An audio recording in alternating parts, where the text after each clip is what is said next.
নবীজির জন্মের কাহিনী,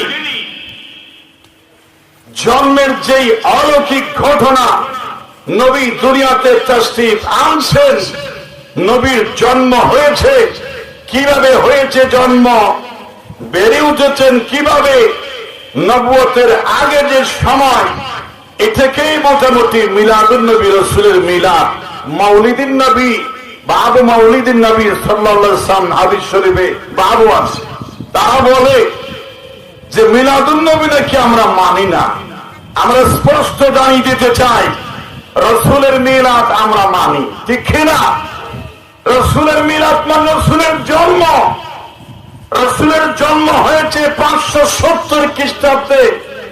আরবের জাহেলিয়াত উৎখাত করার জন্য চুরি, রাহাজানি, চিন্তাই, চাঁদাবাজি, টেন্ডারবাজি, খুন, লুটতরাজ, জেনা, ব্যভিচার, সমস্ত শয়তানি কর্মকাণ্ডকে নিজ হাতে কোরআনের আলোকে কবর দিয়ে সোনালী সমাজ প্রতিষ্ঠা করে সিরাতের মাধ্যমে, উসওয়াতুন হাসানার মাধ্যমে একটি সোনালী রাষ্ট্রদেশ উপহার দেওয়ার জন্য এই পৃথিবীতে রাসূলের জন্ম, মিলাদ হয়েছিল, ঠিক কিনা?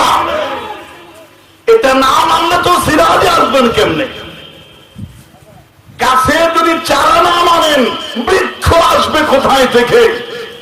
যদি বলা হয় মুরগির কি ডিম আগে নাকি মুরগি আগে, ডিম স্বীকার করলে মুরগি পেলেন কোথায়, ঠিক না? ওদের ডিম আগে না মুরগি আগে? কেউ বলে মুরগি আগে। কেন? ওদের মুরগি না তাহলে ডিম হারা হয়ে গেল।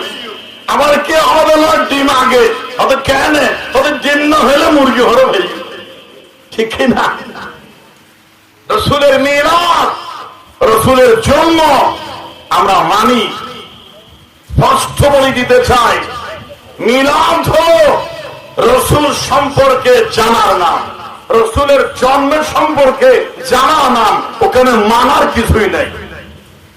আর রাসূলের সিরাত হলো রাসূলকে মানার নাম, রাসূলের প্রত্যেকটি আদর্শ অনুসরণ করার, উসওয়াতুন হাসানা গ্রহণ করে আল্লাহর রেজামন্দি হাসিল করে জান্নাতি সোনালী মানুষ হয়ে কবরে যাওয়ার আদর্শের নাম হলো সিরাতুন নবী। বলেন সুবহানাল্লাহ।